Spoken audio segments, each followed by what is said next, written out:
Salut à tous les amis, j'espère que vous allez bien et que tout se passe pour le mieux pour vous.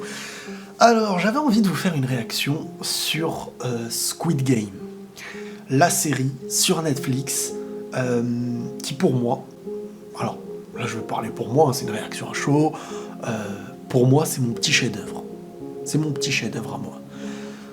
Je ne viens pas vous dire que je suis un spécialiste des séries, un cinéphile, je suis là en mode je vais utiliser des termes, etc. Je ne suis pas un spécialiste pour donner des notes, etc. Moi je vous parle en fonction de mon ressenti, de ce que j'ai compris d'un message, et j'ai envie de vous faire une petite réaction à chaud de cette série qui m'a vraiment marqué. J'ai vraiment kiffé. Bien entendu dans cette vidéo, moi il y aura du spoil.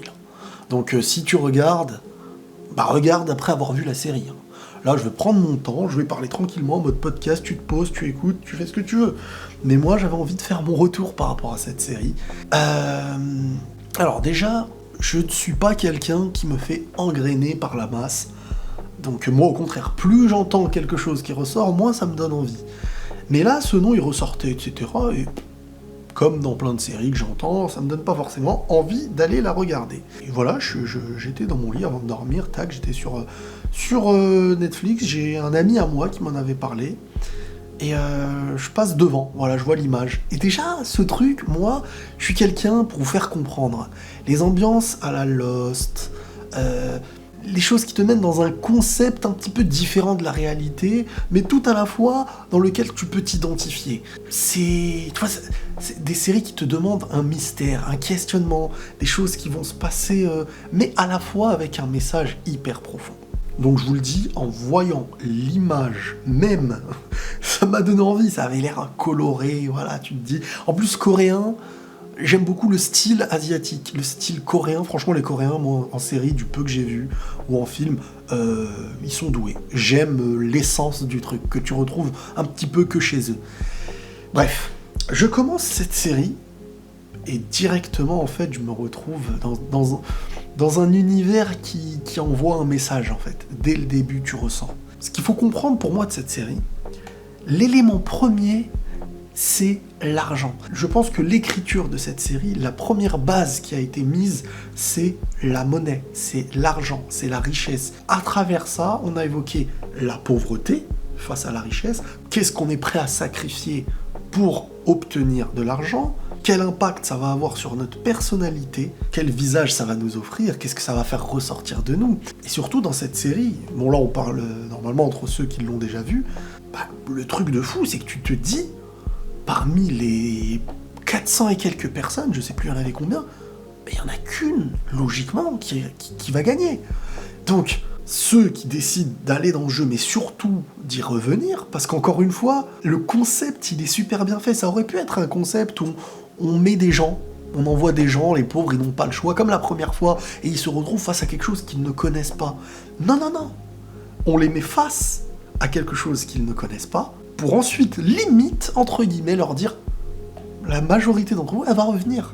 Vous êtes esclave de cet argent. Vous verrez que vous reviendrez, même face aux plus grandes cruautés auxquelles vous allez faire face. Et donc, premier jeu, ils arrivent tous au début sans réellement savoir, et même, attendez, avant d'aller dans le jeu, avant de se diriger vers le truc, il y a le jeu, vous voyez, il fallait choisir deux couleurs, le bleu ou le rouge, et à un moment, même au début, il se mange des claques, là, il essaye de jeter les trucs par terre pour avoir à le faire retourner, et il se mange des claques. Et déjà, il y a une théorie hyper intéressante, alors, est-ce qu'on aura la réponse ou pas ? Mais en tout cas, la théorie, elle est super intéressante. Et ça que j'aime dans ce genre de série, c'est que tu peux faire des théories qui sont plausibles et tellement mystérieuses. Donc il a été choisi, si je ne me trompe pas, la petite enveloppe bleue. Et le bleu correspond logiquement aux participants. C'est les couleurs, du moins, qui ressortent dans les épreuves. Et s'il avait pris le rouge, il y aurait de fortes chances qu'il soit peut-être parmi les personnes au costume rouge. Parce qu'en fait, plus le temps passe, et plus on se rend compte que les personnes au costume rouge, elles sont... En fait, c'est comme si tout le monde était un peu esclave d'un chemin à avoir. Les rouges, au début, on pense que c'est eux qui participent à la création de ce jeu, et donc il y a les participants, et au-dessus, il y a les rouges, il y a l'autre avec son masque noir, etc., qu'en gros, tout est manigancé par une équipe. Mais plus le temps passe, plus tu te rends compte que les rouges aussi ont un règlement, que les rouges sont d'une certaine manière esclaves de quelque chose, et qu'en fait, même eux peuvent être tués s'ils enfreignent les règles qui leur sont portées, qui leur sont attribuées. Il y a des clins d'œil qui, dès le départ, nous montraient des choses. Mais avant de rentrer dans la suite de tout ça, encore une fois, on va revenir sur le message. Dans une vie où vous vivez des épreuves et que vous manquez d'argent, on met les gens face à ça. Et il faut faire un choix. Parce qu'on se rend compte que la majorité de ceux qui sont dans l'épreuve, dans les épreuves, dans les jeux, sont morts. Ils sont presque tous morts, même ceux auxquels on s'est attaché. Ils n'ont pas pu accomplir leurs rêves. Et le gagnant, il n'utilisera pas un centime de l'argent.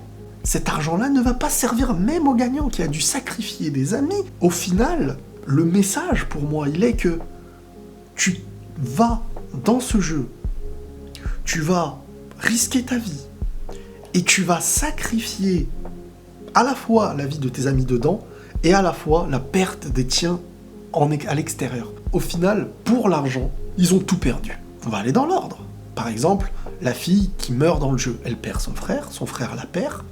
L'autre qui rentre dans le jeu parce qu'il faisait croire à sa mère qui bossait dans une entreprise, etc. Désolé, les noms, c'est trop compliqué pour moi, je les ai pas retenus. Déjà, des noms occidentaux, je les retiens pas, alors les noms coréens qui sont pas faciles à retenir pour moi, je les ai pas retenus. Mais je veux dire que tout le monde a perdu quelque chose.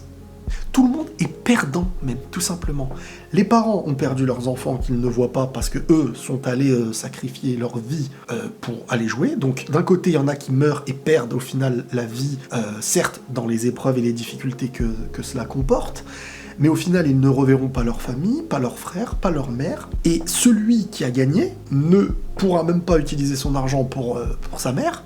Au final, il devient un nouvel esclave de quelque chose, c'est-à-dire qu'avant, il était esclave de l'argent, aujourd'hui, il est totalement dans le rejet de celui-ci, c'est-à-dire qu'aujourd'hui, le mec, son argent n'a même pas été touché après 1 an, on le voit à la fin, c'est comme si cet argent était maudit, parce que bon, tout ce que tu as dû faire pour en arriver là, tu en ressors perdant même en étant gagnant. Au final, les gens ont l'air plus malheureux après le combat de l'argent. D'une autre manière, on a ceux qui participent à l'épreuve qui sont considérés comme les chevaux de course des plus riches.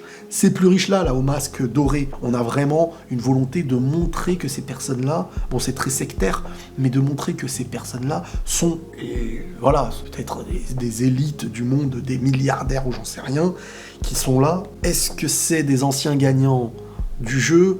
Moi je pense pas. Beaucoup dans les théories disent que peut-être que chacun serait un gagnant d'un jeu. Moi je pense pas parce que la psychologie elle va pas avec. La psychologie d'un mec qui a gagné ce jeu, tu sens que le gars...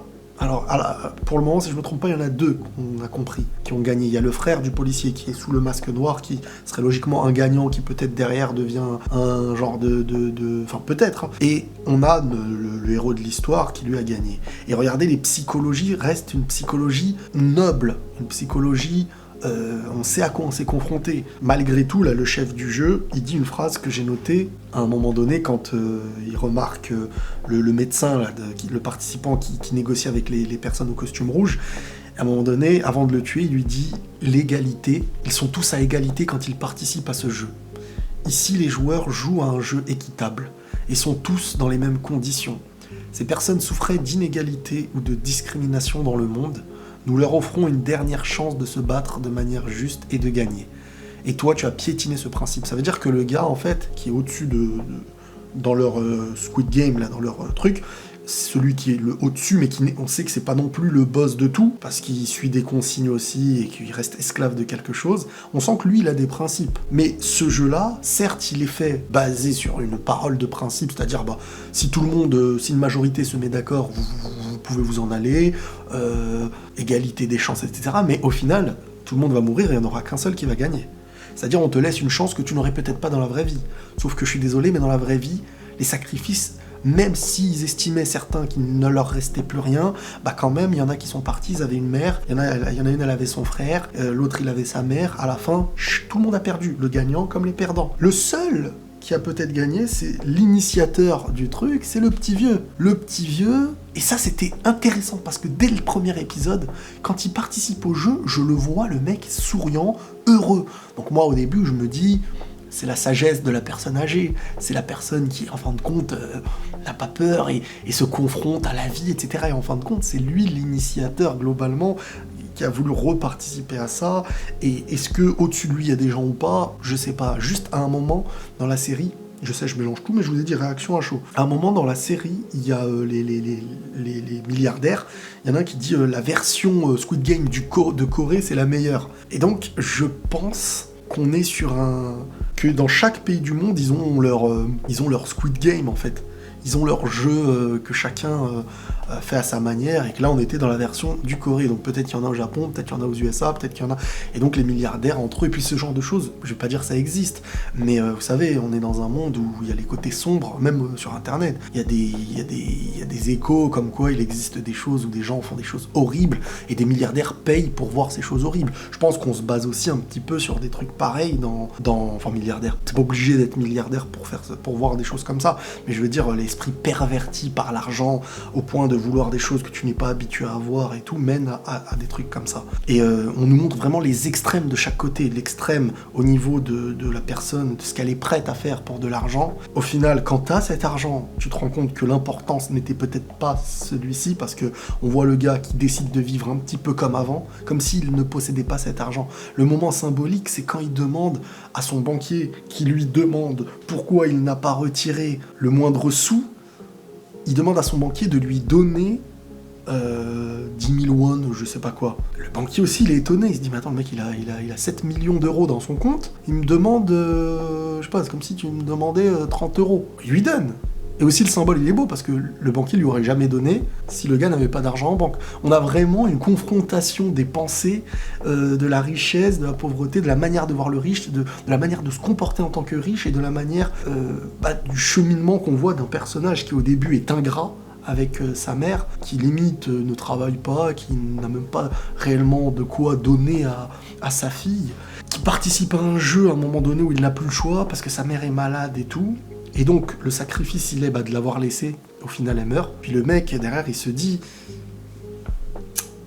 J'ai regretté... Enfin, j'étais ingrat avant. J'ai ensuite vécu l'épreuve du jeu pour l'argent, en ayant perdu peut-être la raison qui m'a mené à ça. Au final, cet argent, c'est comme s'il ne lui servait plus à rien. Il avait perdu la raison qui le menait à ça, et il se rend compte que... Voilà, et à la fin, ce qui est intéressant de la série, de la saison 1 en tout cas, c'est que... Déjà, il se teint les cheveux en rouge. Moi, au début, je me disais... Bon, après, les Coréens et tout, ils aiment bien se teindre les cheveux. Je me disais, pourquoi il a pris cette teinture? Et c'est vrai que le rouge, aujourd'hui, correspond, quand on regarde le symbole des couleurs, à ceux qui sont au costume rouge, qui sont avec le costume rouge. Et à la fin, il va normalement pour prendre l'avion pour aller aux États-Unis et rejoindre sa fille et tout. Et il lance un appel. Et sur le chemin, ce qui est intéressant, et j'allais oublier, ce que j'ai kiffé sur le chemin, c'est qu'il croise le mec qui mettait les claques là pour embaucher et ramener des personnes un peu perdues qui sont prêtes à se sacrifier. Et ça, ce symbole, il est beau, j'allais l'oublier. Quand le gars, il met les claques là au début, et que tu continues de jouer, il te met des claques, tu continues de jouer, il te met des claques, c'est à quel point tu es prêt à être humilié, tu vois, c'est comme si le gars, il se disait jusqu'à quel point cette personne, elle peut vouloir sacrifier son honneur, sacrifier sa santé pour, au final, valider une personne avant d'aller l'envoyer dans un jeu. Et c'est vrai qu'au début, quand on voit l'addition de claques que la personne elle se mange jusqu'à gagner les billets, et ben quand c'était notre héros de l'histoire, et ben limite après il allait même pas pour prendre le billet quand il avait gagné, il voulait lui aussi lui remettre une claque. C'est pour montrer à quel point, jusqu'à où l'humiliation a été, et à quel point humainement la réponse que tu voulais vraiment, ce n'était même plus l'argent pour laquelle tu étais venu au départ, mais c'était, voilà, tu voulais restaurer un petit peu ton honneur sur le coup. Bref, l'honneur qui a été bafoué par beaucoup dans ce jeu, et puis face à la mort, je ne sais pas qui aurait réagi différemment, j'en sais rien, j'ai jamais été confronté à ce que eux ils sont confrontés, mais beaucoup viennent me dire, ce mec-là c'est un ingrat, ce mec-là, oui mais c'est toi ou l'autre. Et c'est ça qui est intéressant dans le jeu, c'est qu'on nous a mis face à l'épisode 6 hyper intéressant. Si c'était une série auquel je faisais des reviews, chaque épisode j'aurais explosé le 6 avec une grosse review. Mais ce qui est magnifique, l'épisode 6, c'est qu'en fait, on est face à tellement de choses. Alors, à la fois, devoir choisir une équipe pour gagner. Donc, à la fois, déjà, la concentration que tu dois avoir et la réflexion pour t'allier avec quelqu'un, pour être supérieur aux autres et essayer de vous sauver à deux. Et à la fois, les personnes que tu as choisies, donc ceux à qui tu tenais le plus, ceux presque à qui tu tenais le plus, ou du moins avec qui tu étais le plus proche, on te montre qu'il n'en restera qu'un parmi vous deux. Le jeu des billes. Et là, il a choisi le vieux. Mais au-delà de cette épreuve-là, donc tu choisis un proche pour gagner ensemble. On t'apprend que tu vas soit tuer l'autre, soit l'autre va te tuer, indirectement, et l'humanité que tu vas devoir perdre pour gagner. Et chacun l'a un petit peu perdu à sa manière. Mais le héros, là, de notre personnage principal, il peut en vouloir à l'autre d'avoir poussé dans le truc de verre le mec, et il peut lui en vouloir de ce qu'il veut. Lui aussi, face au vieux, il a triché. Lui aussi, face au vieux, il a été injuste. Lui aussi, il n'a pas été réglo. Au point où un vieux qui était handicapé, qui était sénile, qui perdait ses pensées, enfin volontairement du moins, je crois, lui a vraiment... a fait quelque chose qui était vraiment triste, hein, sur le coup. Sans parler de l'autre, ce qu'il a fait à Ali, qui s'appelle Ali, je crois. C'est plus facile à retenir. Et à qui on peut en vouloir dans des moments aussi extrêmes, en fait. Devant la télé, c'est injuste, c'est ingrat, la loyauté, ceci, cela. Face à la réalité, on ne sait pas. Je vous le dis, aujourd'hui, pour des détails liés à de l'argent, certains font des choses incroyable pour de la célébrité, pour des likes, pour des retweets, prêt à écraser les autres, sans se soucier du moindre petit truc. Alors face à ta survie, c'est totalement réaliste ce qui s'est passé à mes yeux. Maintenant, on est dans une série, comme je vous dis, d'un univers, voilà, on t'emmène dans un endroit, tu sais pas où c'est, d'une société dans laquelle tu te dis peut-être que c'est aussi un moyen de faire une petite extinction de ceux qui ne servent plus à rien à la société, qui sont endettés, donc qui prennent de l'argent, parce qu'à la fin on entend à la télé que là, les endettés il n'y a jamais eu autant de dettes, je crois, un truc comme ça.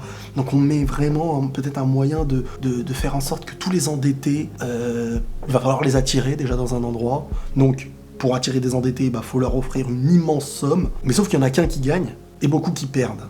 Donc la meilleure purge que tu puisses faire, et c'est pas la première fois qu'on évoque de la purge dans des séries, quand tu vois cette série-là, quand tu vois American Nightmare aussi, c'est une manière de faire de la purge, tu te dis, il y a une pensée en commun, d'une certaine manière. Après, tu fais gagner une personne sur 400, même si tu lui donnes 7 millions, vu que tous les autres c'est des endettés, peut-être qu'au final, et encore je dis 400, mais c'est peut-être plus, au final, l'État reste gagnant. Et tu retires des personnes qui ne sont pas utiles à une société. Je dis ça à travers un esprit qui serait malsain d'une société, etc. Donc il y aurait un accord entre les hauts placés, même si la petite police n'a pas l'air au courant, mais entre l'État lui-même et des choses en interne qui se passeraient comme ça, quoi. Et donc tu sais pas c'est où, tu sais pas qui dirige réellement tout ça, et à la fois t'as le vieux à la fin qu'on apprend il est pas mort, donc tu te dis ah ouais. En fait, t'apprends que le mec est à la fois à la tête du truc, qu'il a en fait voulu participer pour se remémorer un petit peu, pour vivre pour bien comprendre, j'ai pas revu l'épisode, mais pour bien comprendre, le mec a envie de revivre un peu les jeux qu'il avait pu connaître dans son enfance, apporter une adrénaline à sa vie, et c'est pour ça que le mec, tu le sens, voilà, il y a deux trucs, il y a un moment qui te viennent, c'est le premier jeu où il est en train de jouer, il kiffe sa race, et t'as le moment aussi où tout le monde est en train de se battre, et que lui, limite, il crie, et d'un coup, ça se met à l'obéir, voilà, les consignes sont suivies, quoi, d'une certaine manière, même en interne. Et t'as tous les vices qui vont les uns avec les autres, t'as les caractères différents, t'as des gens issus de milieux différents, et t'es dans une psychologie, dans un jeu... Bref, j'ai beaucoup aimé. J'ai énormément aimé le message. Beaucoup m'ont dit, faut que tu regardes Alice in Borderland, là, ou je sais pas quoi. Je l'ai déjà vu, hein, ça m'a pas marqué, cette série. J'ai bien aimé le concept, un petit peu, mais au niveau de l'impact émotionnel, psychologique, et le message, il est beaucoup mieux retransmis à mes yeux dans Squid Game, hein, 1000 fois, hein. Moi je préfère en tout cas. Et puis la fin, on n'a pas peur de faire mal au cœur, hein, dans cette série, hein. Et c'est ça qui marque, et à la fin de la saison 1, tu n'as qu'une seule envie, c'est de voir la saison 2, si elle est annoncée, si elle sortira. Franchement, parce que là, tu te dis, le mec, quel est maintenant son objectif ? Est-ce que il va essayer de tout détruire en interne, en participant à nouveau, maintenant, à l'intérieur d'un mec en costume rouge, ou est-ce qu'en tant que gagnant, il aura désormais le rôle du frère du policier avec le masque noir? Franchement, moi je dis, cette série, alors il va falloir un peu de recul pour savoir si mon émotion et ma pensée actuelle va être la même sur du long terme, mais c'est, depuis Netflix, ça fait partie des tops de ce que j'ai vu. Hein. Mais c'est propre à moi, c'est propre à mon émotion, c'est pour ça que c'est mon chef-d'œuvre à moi. C'est pas effets spéciaux de fou, nanana, un truc et tout, même si je trouve que c'est un délire. C'est une série qui fait film, hein. Ça, c'est vraiment, ça dégage quelque chose de très sérieux. Hein. Tu te dis pas c'est une petite série, petit budget, je sais pas quoi. Bref, voilà un petit peu mon retour global par rapport à ça. Je pense, j'ai pas pris de notes. Je pense que j'aurais pu dire 1 milliard de choses en plus concernant la vision de l'argent qu'on peut avoir, les sacrifices qu'on aurait pu faire, le choix où on va mettre l'argent en priorité.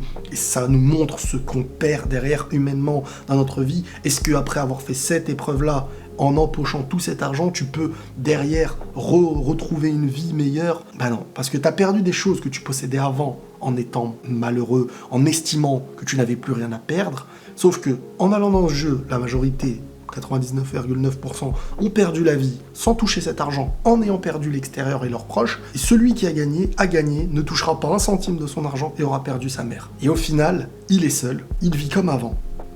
Mais il est devenu un autre humain et il a été mis face à lui dans la survie et prêt à tuer et voir mourir des personnes qui sont devenues des personnes proches. Et puis le symbole aussi de la fin, qui est un peu beau, et voilà, c'est un petit espoir, c'est-à-dire quand le vieux qui est sur son siège, enfin qui est dans sa pièce, dans son lit avant de mourir, qui lui dit, regarde, en montrant le SDF dehors, il lui dit, si avant minuit quelqu'un vient l'aider, tu as gagné, si après minuit personne vient l'aider, j'ai gagné. C'est-à-dire qu'on a deux visions. On a la vision d'un homme qui a encore confiance peut-être en l'humanité, et la vision d'un homme qui n'a plus du tout confiance en l'humanité, et qui se retrouve en fait en 15-20 minutes de voir qui a raison. Et pendant tout ce temps, on voit que personne aide le monsieur jusqu'à la fin, où il reste un petit espoir, et donc il a gagné. Mais l'autre est mort avant, donc il n'a peut-être pas pu voir que l'humanité garde encore un petit espoir, et bref, c'est 1 milliard de messages, 1 milliard de sagesse, et moi j'ai trop aimé parce que c'est subtil, mais c'est tellement mis de la bonne manière, du moins selon moi. Bref, Squid Game, coup de cœur de fou. Voilà ma petite réaction à chaud, j'espère que cette vidéo vous aura plu. Si vous avez vu Squid Game, n'hésitez pas à me dire ce que vous avez pensé de la série, ce que les éléments marquants de la série que vous avez pu voir. Et voilà, on se retrouve sur cette chaîne où des fois il y aura de la réaction et beaucoup de choses. C'est un petit peu le bazar, mais c'est mon bazar à moi. Prenez tous soin de vous et la paix sur vous.